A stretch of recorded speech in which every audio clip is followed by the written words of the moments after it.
하나님 말씀은 로마서 1장 18절에서 32절입니다. 로마서 1장 18절에서 32절 말씀.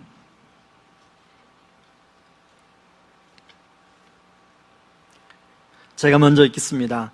하나님의 진노가 불의로 진리를 막는 사람들의 모든 경건하지 않음과 불의에 대하여 하늘로부터 나타나나니,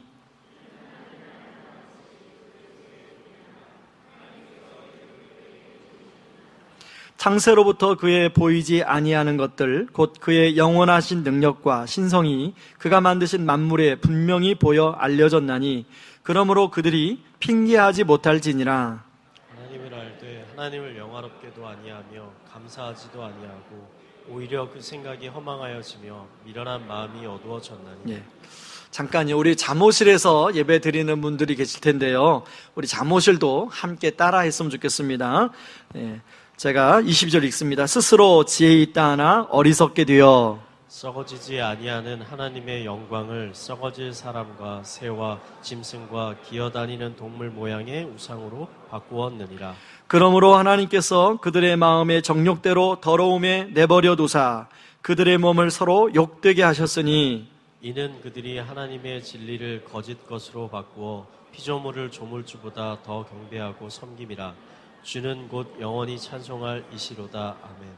이 때문에 하나님께서 그들을 부끄러운 욕심에 내버려 두셨으니 곧 그들의 여자들도 순리대로 쓸 것을 바꾸어 영리로 쓰며, 그와 같이 남자들도 순리대로 여자 쓰기를 버리고 서로 향하여 음욕이 부릴 듯하며 남자가 남자와 더불어 부끄러운 일을 행하여 그들의 그릇 때문에 상당한 보응을 그들 자신이 받았느니라.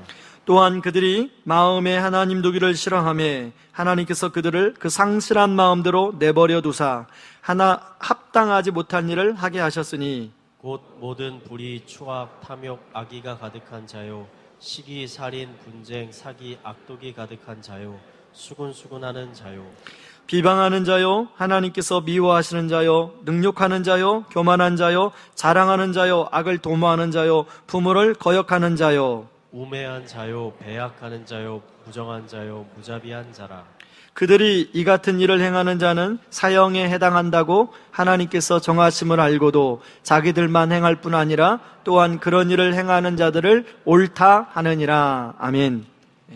우리가 지난주에 우리가 살아가면서 자주 치우치는 두 가지의 길을 함께 나누었습니다. 한 길은 바로 원칙과 규칙을 중요하게 여기는, 바로 그렇게 살아가는 길입니다. 이런 생각을 가진 사람들은 바로 선함과 도덕, 윤리를 우선적 가치로 여깁니다. 다른 말로는 도덕주의자 혹은 또 율법주의자라고 말을 하지요. 그런가 하면 또 다른 한 길은 이 세상을 얽매이기보다는 자유롭게 살아가는 것에 가치를 두는 사람들의 길입니다. 이런 사람들은 우선적 가치가 어디에 얽매이는 건 구태의연한 것이고, 중요한 것은 내 생각과 내 마음대로 살아가는 것이지 라고 생각하며 살아가는 사람들입니다. 이런 사람들을 자유주의 혹은 방임주의자라고 이야기합니다. 그런데 여러분, 우리 안에는 이런 두 가지의 모습이 다 있다는 것입니다. 예를 들면 성경에 나오는 바리새인들의 모습이 우리 안에 그대로 있고요, 세리와 죄인들의 모습이 우리 안에 그대로 있습니다. 누가복음 15장에 나오는 큰형의 모습이 그대로 우리 안에 있고요, 또 둘째 아들의 모습이 그대로 우리 안에 있다는 것입니다. 여러분, 누가복음 15장의 둘째 아들을 바로 오늘 성경 본문에 잘 표현해주고 있는데, 둘째 아들을 가장 잘 표현하는 단어는 누가복음 15장 13절입니다. 같이 한번 읽어볼까요? 같이 읽습니다. 그 후 며칠이 안 되어 둘째 아들이 재물을 다 모아가지고 먼 나라에 가 거기서 허랑방탕하여 그 재산을 낭비하더니. 여러분, 둘째 아들을 잘 보여주는 단어는 허랑방탕하여 라는 단어입니다. 그는 허랑방탕하여 아버지의 모든 재산을 다 낭비해 버렸습니다. 결국 둘째 아들은 아버지의 말을 듣지 않고 자기 계획과 자기 고집대로 살다가 쓰디쓴 인생의 실패의 잔을 마시게 됩니다. 여러분, 오늘 우리가 읽은 로마서 말씀은 바로 이런 둘째 아들의 인생길을 살아가는 사람의 모습이 어떠한가를 잘 보여주고 있는데요, 여러분, 대표적인 말씀이 로마서 1장 26절, 27절 말씀입니다. 같이 한번 세번역 성경으로 제가 인용해 왔습니다. 같이 읽습니다. 이런 까닭에 하나님께서는 사람들을 부끄러운 정욕에 내버려 두셨습니다. 여자들은 남자의 바른 관계를 바르지 못한 관계로 바꾸고, 또한 남자들도 이와 같이 여자와의 바른 관계를 버리고 서로 욕정에 불탔으며 남자가 남자와 더불어 부끄러운 짓을 하게 되었습니다. 그래서 그들은 그 잘못에 마땅한 대가를 스스로 받았습니다. 여러분, 오늘 본문에 보면 동성애를 거론하고 있는데, 먼저 여자가 여자끼리 하는 동성애 문제를 거론하고 있고요, 그 다음에 남자와 남자끼리 하는 동성애 문제를 거론하고 있는 거예요. 여러분, 그 당시에 로마는 성적인 타락이 굉장히 팽배했는데요, 바로 여기 27절에 보면 잘못에 대한 마땅한 대가를 받게 됐다는 것은 바로 에이즈를 말합니다. 죄를 범하면 그 죄에 대한 대가가 항상 찾아오게 되어 있는 거죠. 실제로 자료에 찾아보면 그 당시에 로마 황제 15명의 황제가 있었는데 14명의 황제들이 동성애자였다라는 기록이 있습니다. 실제로요, 로마에서는 소년들을 미동으로 길러서 그 아이들을 놀이개로 삼았는데요, 황제와 귀족들을 위해서 그렇게 했다는 기록이 나와 있습니다. 더 놀라운 것은 우리가 잘 아는 철학자들, 고상하다고 하는 철학자들, 소크라테스나 플라톤이나 또 크세노톤이나 아리스토텔레스 같은 그런 철학자들이 동성애자였다는 겁니다. 그런데 로마에만 이런 동성애의 어떤 타락이 있었던 것이 아닙니다. 여러분, 우리가 요즘에 큐티 본문에 보면, 새벽 기도하는 큐티 본문에 보면, 레위기 18장에 보면 여자와 동침함 같이 남자와 동침하지 말라, 짐승과 교합하지 말라, 심지어는 여자도 짐승 앞에 서서 그것과 교접하지 말라라고 말씀합니다. 여러분, 레위기 말씀은 한참 오래전 역사 얘기 아닙니까? 우리가 자칫 오해할 수 있는 게, 뭔가 문명이 발달한 선진국에서만 동성애가 뭔가 의식이 있는 사람들이 추구하는 하나의 문화의 행태다라고 오해할 수 있다는 거예요.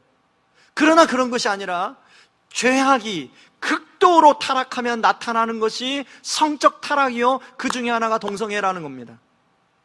여러분, 레위기 말씀은 이스라엘 백성들이 이제 가나안 출애굽을 해서 나와서 가나안 땅에 들어가서 어떻게 살 것인가를 한 말씀이에요. 그 가나안 이스라엘 사람들이 이런 얘기를 하는 것은 그 당시에 가나안 사람들이, 그리고 그 애굽에 있었던 사람들의 삶의 방식이었다는, 그런 애굽 사람들과처럼 가나안 사람들처럼 그렇게 살지 말라는 거예요.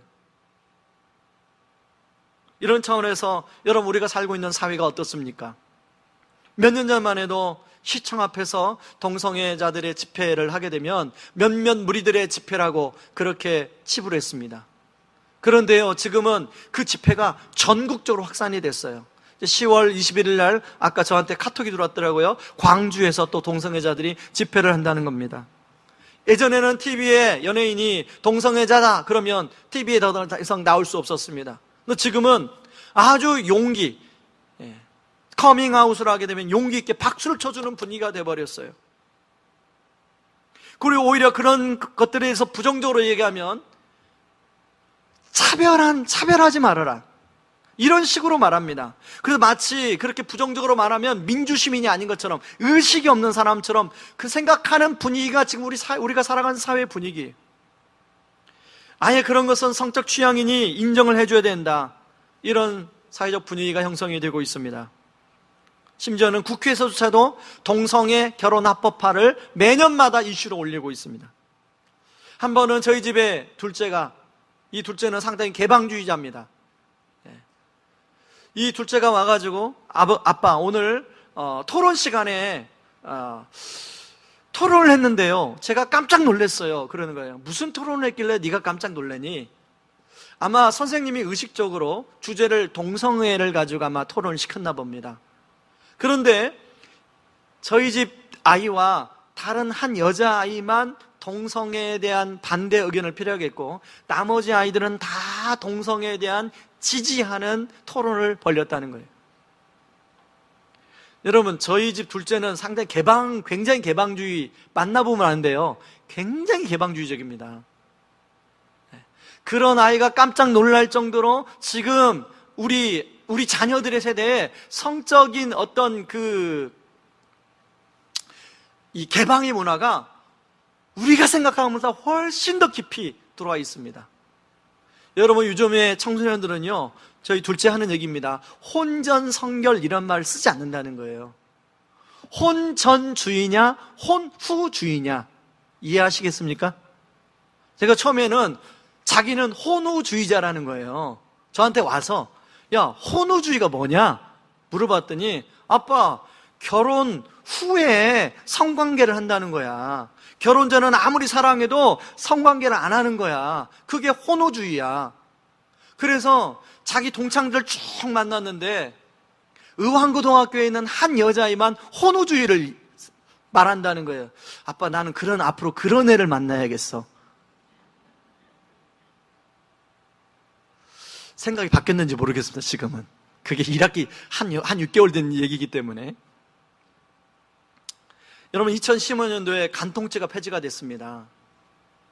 그런데요, 그 다음날 뉴스를 보니까 간통죄가 폐지되는 날 룸살롱에, 강남의 룸살롱들의, 이 발음이 안 됩니다, 이게. 제가 안 가봐가지고, 룸살롱의 직원들이 모여서 축배의 잔을 들며 환영식을 벌였다는 거예요. 드디어 우리 가게에 더 많은 손님이 오겠구나. 여러분, 이것은 무엇을 말해줍니까? 어른들이나 청소년이나 할 것 없이 지금 성적인 타락이 바로 우리 목 밑까지 들어와 있다는 거예요.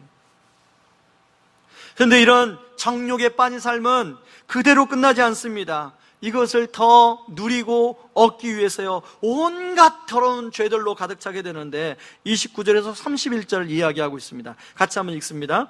곧 모든 불의, 추악, 탐욕, 악의가 가득한 자요, 시기, 살인, 분쟁, 사기, 악독이 가득한 자요, 수군수군하는 자요, 비방하는 자요, 하나님께서 미워하시는 자요, 능욕하는 자요, 교만한 자요, 자랑하는 자요, 악을 도모하는 자요, 부모를 거역하는 자요, 우매한 자요, 배약하는 자요, 무정한 자요, 무자비한 자라. 여러분, 이 죄들을 열거하기도 참 잊기도 어려운데요. 자, 불의, 추악, 탐욕, 악의는 바로 우리 내면을 파괴하는 죄입니다. 여러분, 원래 하나님은 우리를 하나님의 형상대로 지으셨어요. 우리의 내면은 하나님의 형상으로 만들어졌는데 이 하나님의 형상으로 갖춰진 이 내면을 파괴하는 죄가 이 불의, 추악, 탐욕, 악이라는 거예요. 그런가 하면 이런 것들이 가득 차게 되면 이 죄가 자기만 파괴하는 것, 자기 내면만 파괴하는 것이 아니라 이웃들을 파괴하게 되는데요. 시기. 여러분, 여자분들 많은 곳에 가면요, 왜 이렇게 시기가 많은지 모르겠어요. 저는 이제까지, 저희 교회는 진짜 그런 일 없는데 이제까지 거치면서요, 여 전도사님에 대한 편견을 가지고 있어요. 편견. 하도 여전사님들끼리 시기하는 걸 많이 봐서. 그런데 여러분, 저희 교회는 아직까지는 시기가 없는데 앞으로 있을지 모르겠어요. 미리 그래서 말씀드리는 거예요. 그런가 하면 살인, 분쟁, 사기, 악독, 수군수군. 여러분, 사람들이 모이는 곳에는 항상 수군수군이 있습니다. 그게 죄예요. 똑같은 죄예요. 그런가 하면 비방, 우매한 자, 신의가 없는 자, 무정한 자, 무자비한 자, 부모를 거역하는 자. 결국은 이건 공동체를 파괴하는 죄예요. 이런 공동체를 파괴하는 죄는 결국은 하나님을 대적하는 죄로 나타나는데, 하나님을 미워하는 죄, 능욕, 교만, 자랑, 악을 도모하는 죄로 확장된다는 거예요. 여러분, 이러한 죄들로 지금 우리 사회는 신음을 앓고 있는데요, 하루가 멀다 하고 신문을 펼치면 이런 죄악의 사례들이 수없이 많이 나와요. 그것만 아니라 이미 우리 삶에, 우리 가정에 이런 죄악의 결과들이 굉장히 깊이 침투해 있어요. 이미 많은 가정들이 이런 죄로 인해서 역기능이 일어나고 있습니다. 제가 자라온 가정도 이런 죄로 인한 역기능 때문에 저는 이 죄가 가정에 미치는 영향이 얼마나 심각하고 무서운지를 저는 어릴 때부터 느꼈기 때문에 뼈저리 그것을 느꼈기 때문에 알아요. 이게 얼마나 무서운 건지, 얼마나 고통스러운 건지, 얼마나 괴로운 건지. 뿐만 아니라 그동안 목회하면서 수많은 가정을 만나면서 수많은 사람들에게 이런 죄의 결과로 아파하는 얘기를 들을 때마다 가슴이 아파요. 그런데요, 이런 죄가 인간 안에 만연하게 된 과정이 있는데, 오늘 그 과정 중에 하나가 뭐냐면 하나님이 내어버려 두셨기 때문이라는 거예요. 여러분, 오늘 우리가 읽은 본문에 보면 내어버려 두다라는 말이 3번 반복이 됩니다. 자, 여러분 성경을 잘 펼쳐보시기 바랍니다. 24절, 그리고 26절, 28절에 3번 나와요. 먼저 24절 말씀을 같이 읽어볼까요? 그러므로 하나님께서 그들을 마음의 정욕대로 더러움에 내어버려 두사 그들의 몸을 서로 욕되게 하셨으니. 자, 26절, 이 때문에 하나님께서 그들을 부끄러운 욕심에 내어버려 두셨으니 곧 그들의 여자들도 순리대로 쓸 것을 바꾸어 영리로 쓰며, 또 28절, 또한 그들이 마음에 하나님 두기를 싫어하며 하나님께서 그들을 상실한 마음대로 내버려 두사 합당하지 못한 일을 하게 하셨으니. 여러분, 부모님들이요, 잔소리하고 그리고 나무라는 것은 그래도 관심 있고 사랑하기 때문에 그런 거예요. 너무 화나가면 그래, 네 마음대로 해, 네 생각대로 해, 네 계획대로 해, 그러다 대학을 가든지 말든지 알아서 해. 그런 말 할 때 있어요, 없어요? 여러분들은 아직 한 번도 안 해보셨구나. 그런 말 하고 싶을 때가 너무 많아요. 그러나 그런 말 해도 여러분, 부모가 어떤 부모가 자기 자식을 내어버려 두는 부모가 어디 있겠습니까? 그렇게 말할 때는 한번 그렇게 혼자서 생각대로 해보고 깨닫고 돌아오라고 하는 마음으로 그렇게 말하는 거죠. 여러분, 오스카 와일드라는 작가가 있는데요, 쾌락에 대해서 주로 글을 쓰는 작가고 본인도 쾌락을 즐기는 작가예요. 뭐라고 그 책에서 역설적인 말을 하냐면, 신들이 우리를 벌주고 싶을 때는 우리의 기도를 들어주신다. 무슨 말이에요? 사람들은 욕망에 차 자기가 원하는 것을 갈망하는데 그 신들이 들어주는 것이 바로 그것이 벌이라는 거예요. 그 욕망대로 살도록 내버려 두는 게 벌이라는 거예요.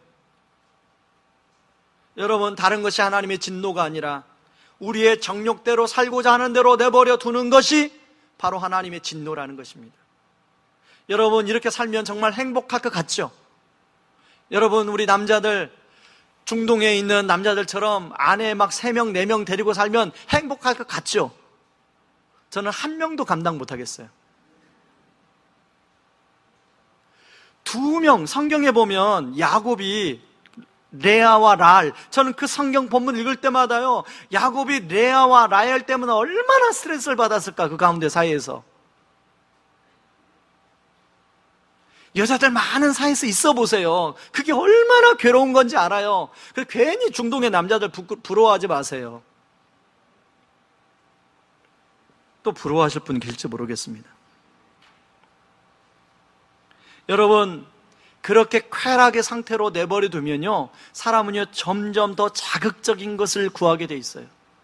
그래서 여러분, 가끔 보면 쾌락을 즐기던 연예인들, 우리 신문기사에 보면 수면제 없이는, 마약 없이는 잠을 잘 수 없다고 그런 내용들이 가끔 나오잖아요. 그래서 이런 현상을 로마서 1장 18절에서는 바울은 하나님의 진노가 불의를 막는 모든 사람들에게 나타났다라고 이야기하고 있습니다.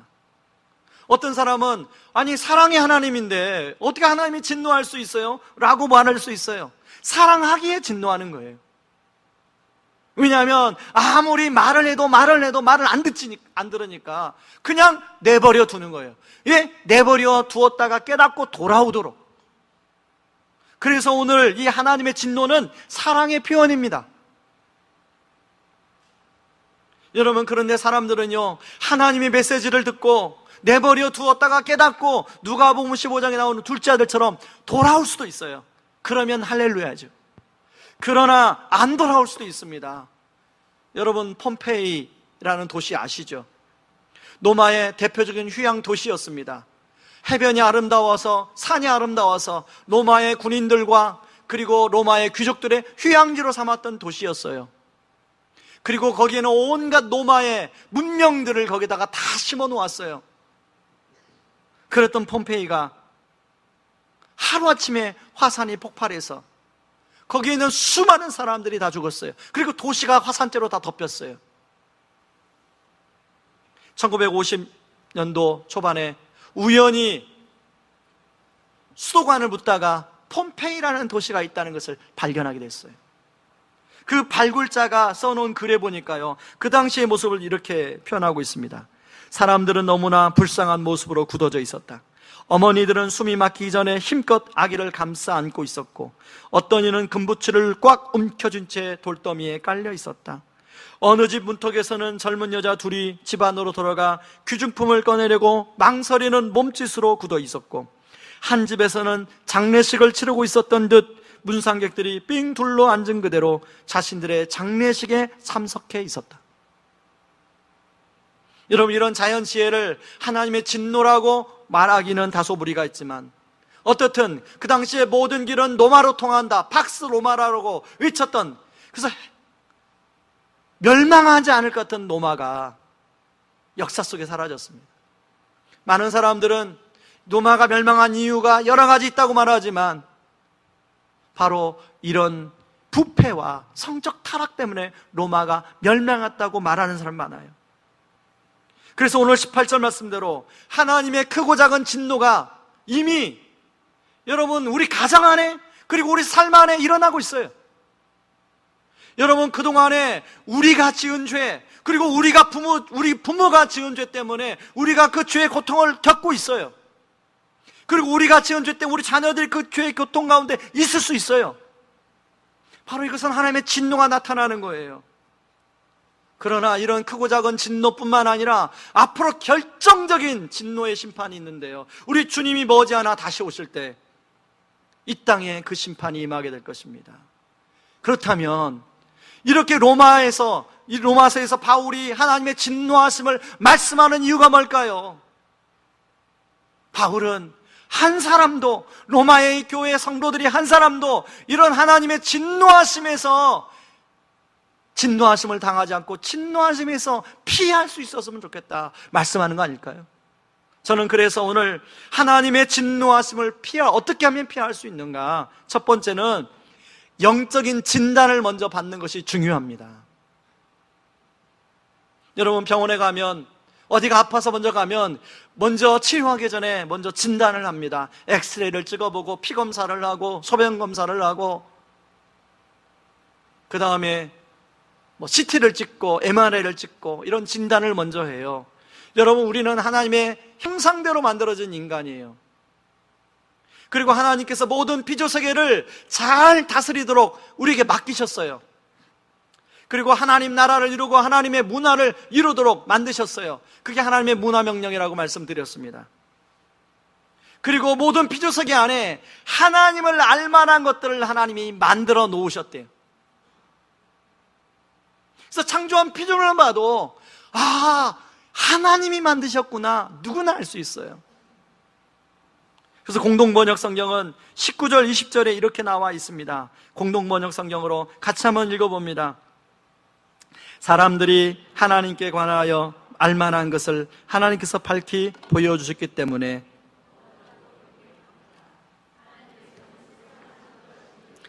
창조물을 통하여 당신의 영원하신 능력과 신성과 같은 보이지 않는 특성을 나타내 보이셔서 인간이 보고 깨달을 수 있게 하셨습니다.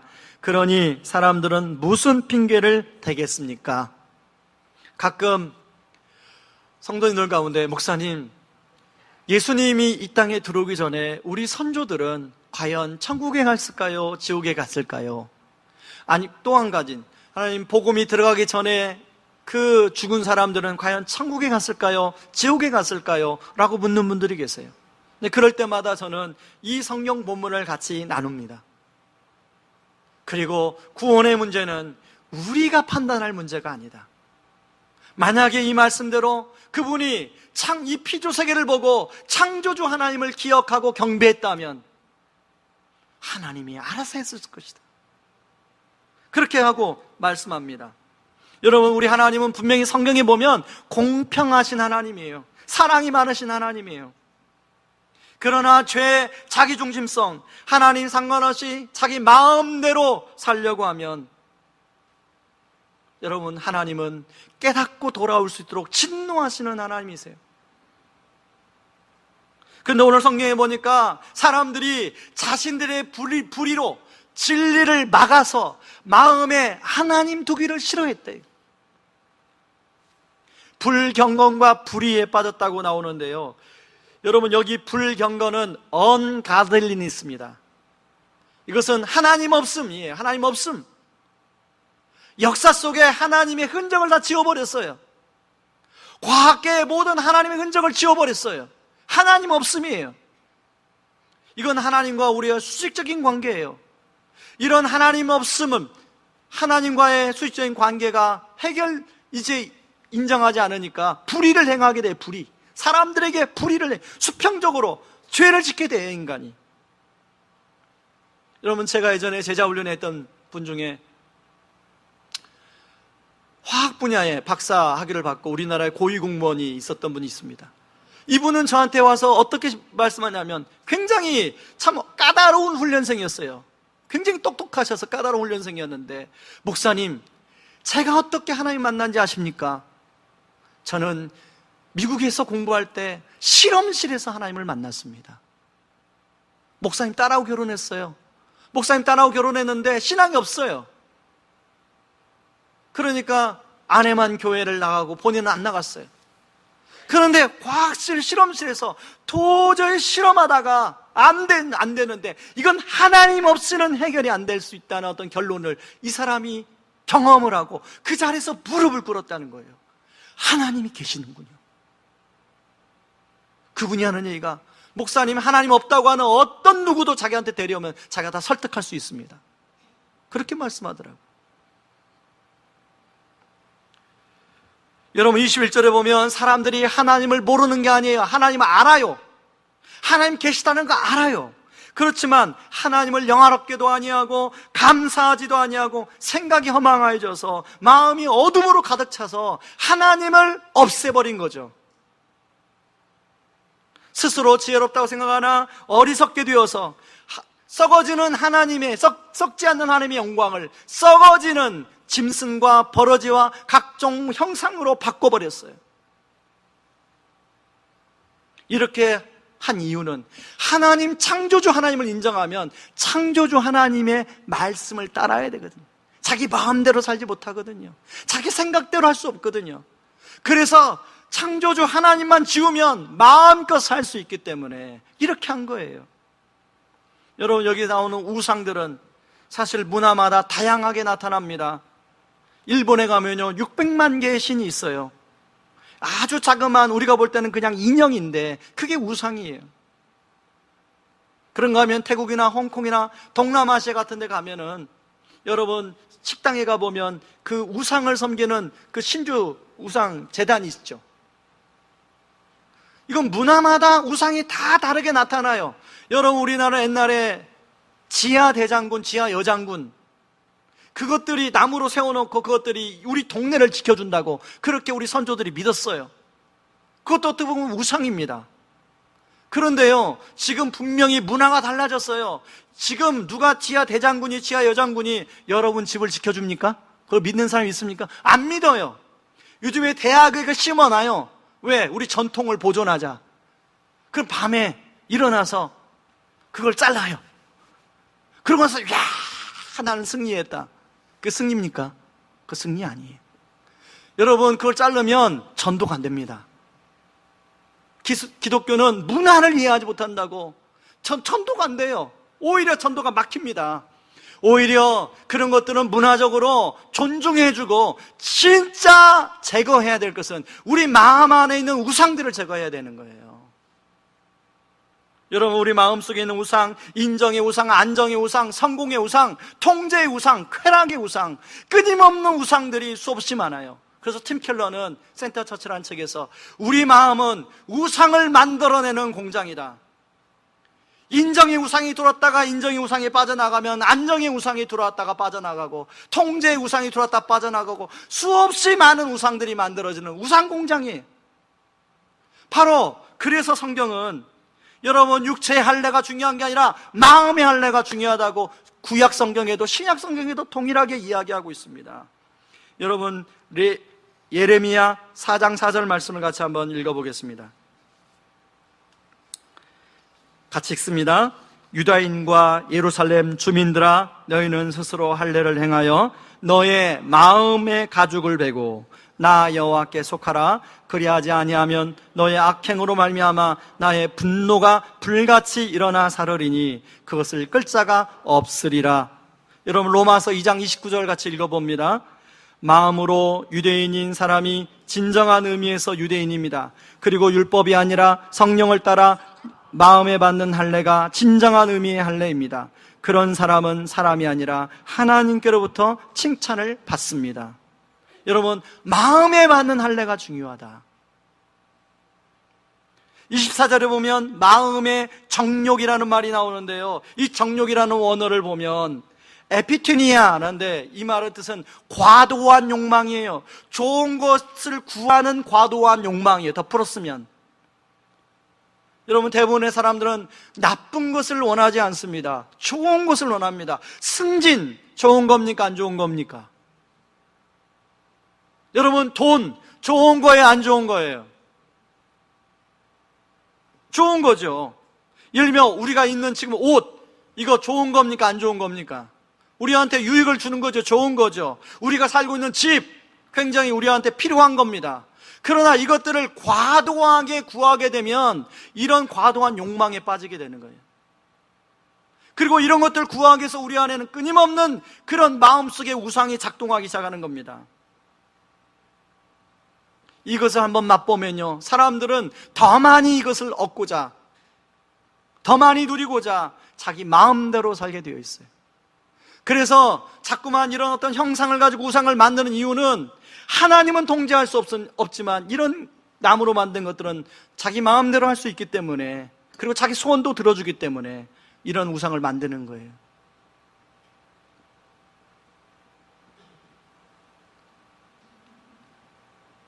여러분, 오늘 굉장히 중요한 말씀이 나오는데요, 여러분 로마서 1장 25절과 26절 사이에 보면요, 그 사이에 굉장히 중요한 말씀이네요. 25절을 같이 한번 읽어보겠습니다.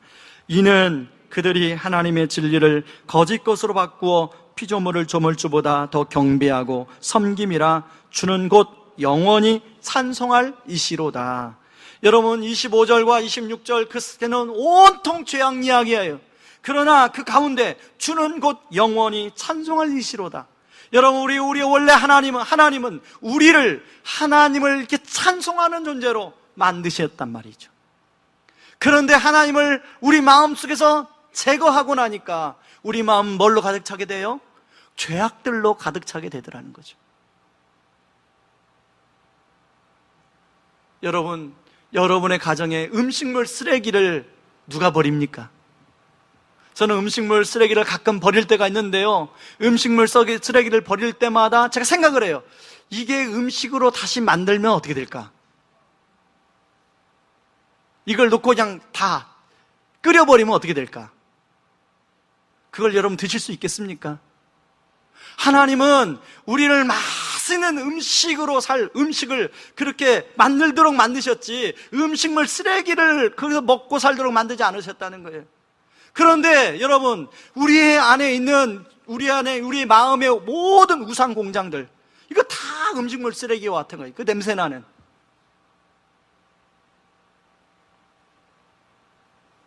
그래서 하나님은 깨닫고 돌아오도록 마음의 정욕대로 내버려두고, 부끄러운 욕심에 내버려두고, 그 상실한 마음대로 내버려두고 더더욱 죄악 가운데로 빠지게 되는 거죠.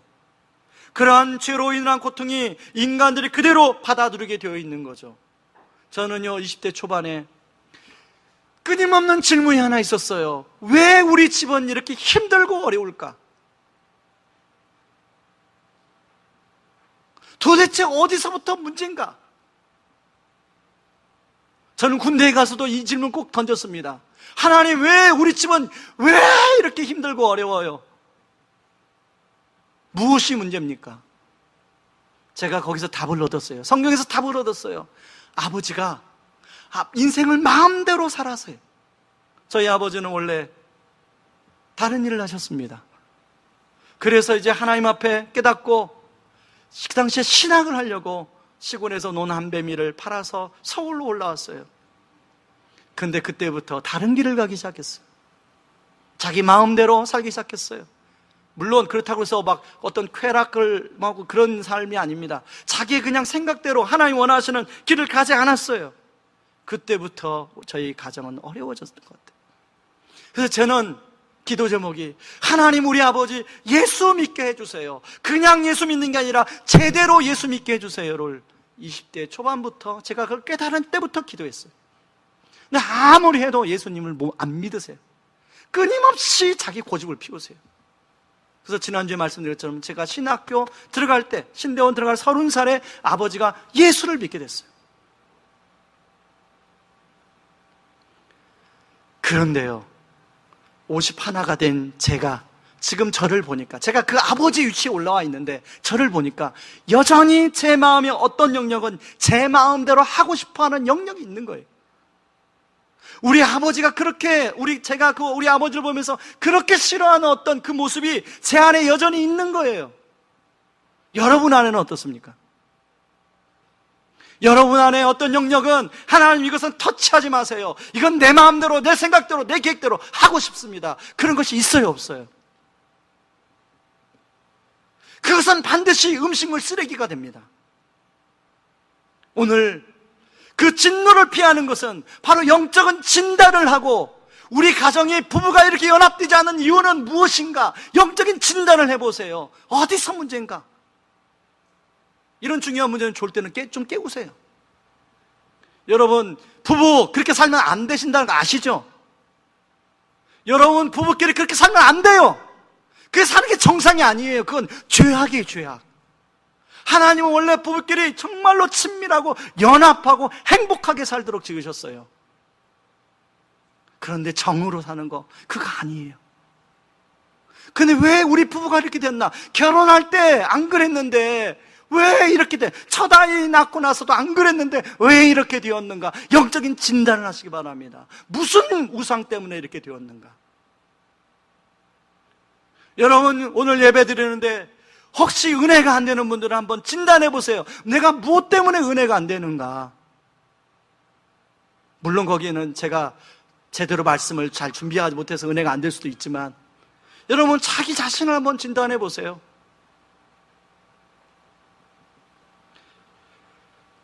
그런가 하면 두 번째입니다. 어떻게 우리가 진노를 피할 수 있을까요? 바로 진노를 피할 수 있는 길은 누가복음 15장의 둘째 아들의 모습 속에 답이 있습니다. 여러분, 누가복음 15장 17절 19절 말씀을 한번 말씀을 보겠습니다. 같이 한번 보겠습니다.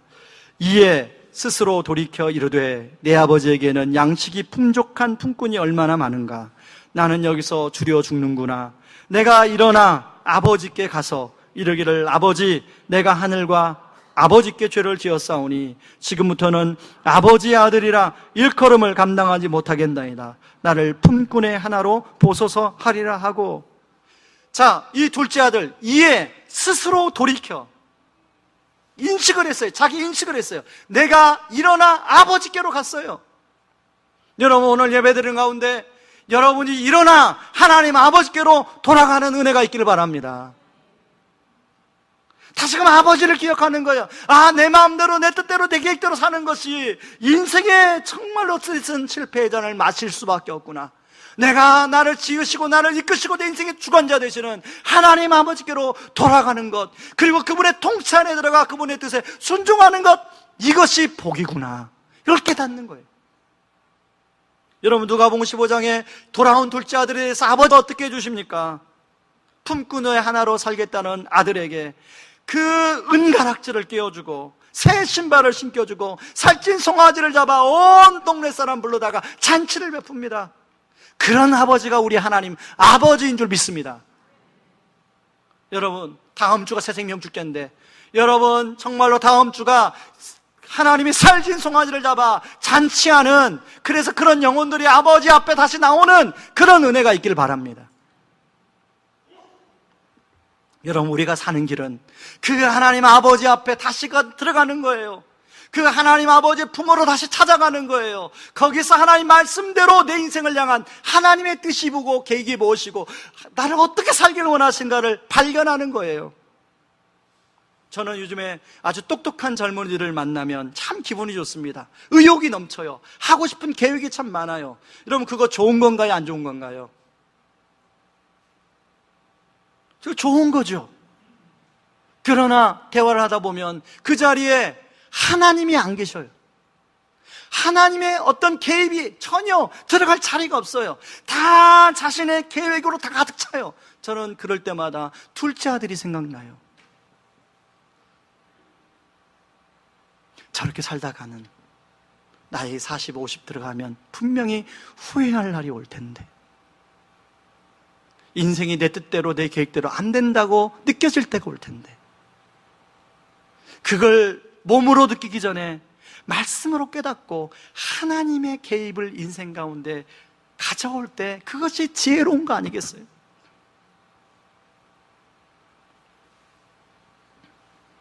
엊그제 제가 처음 교육전도사로 섬겼던 교회, 목사님이 지금 미국의 덴버에서 목회하시는데 3년 전에 저희 교회에 한번 오셔서 말씀을 전하셨습니다.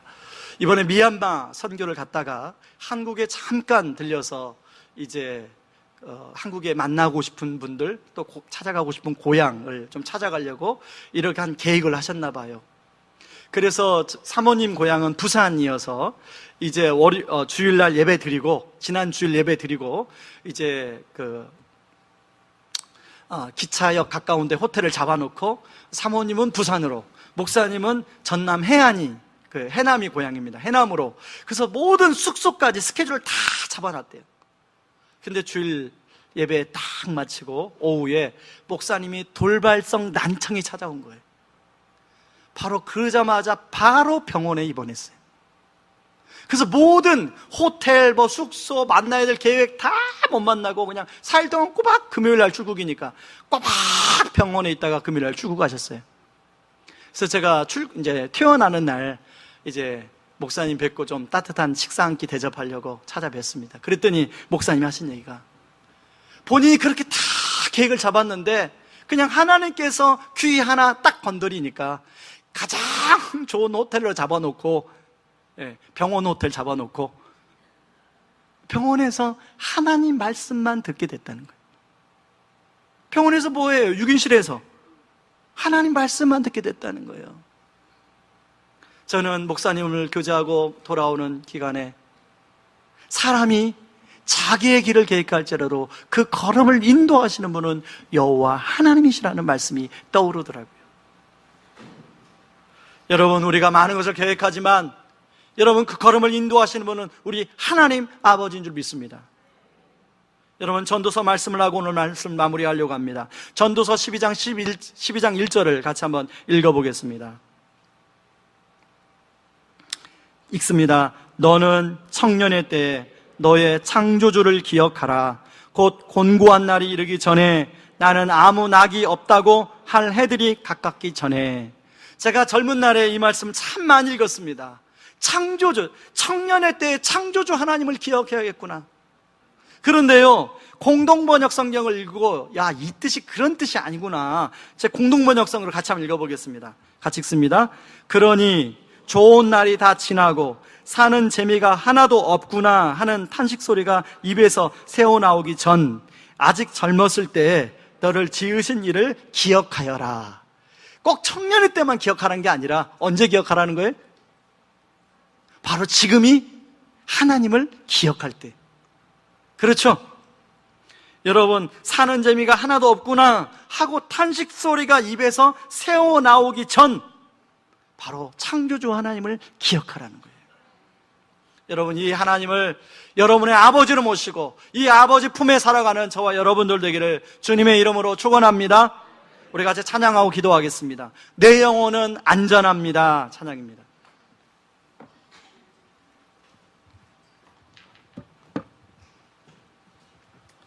여러분, 이 찬양의 가사에 보면 내 아버지 그 품 안에서 내 영혼은 안전합니다, 이렇게 시작합니다. 여러분, 우리가 하나님 아버지 품에 가면 하나님 우리 영혼이 안전하고 아버지 우리가 원하는 참된 평강을 누리게 되는 줄 믿습니다. 여러분, 그런 마음으로, 사모하는 마음으로 함께 찬양하며 나아가겠습니다.